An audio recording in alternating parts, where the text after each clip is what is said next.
इस वक्त की बड़ी खबर चंडीगढ़ से आ रही है। आपको बता दें, भाजपा के सौरभ जोशी बने चंडीगढ़ के नए मेयर। सौरभ जोशी को 18 वोट मिले। आप और कांग्रेस के गठबंधन टूटने का मिला फायदा।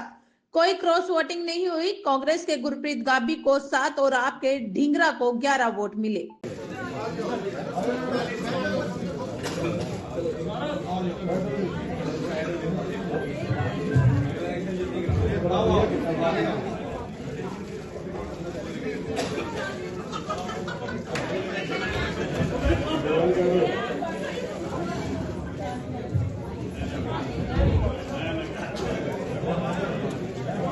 चलेगी उनके चलेगी सारी उनके चलेगी कांग्रेस वाले।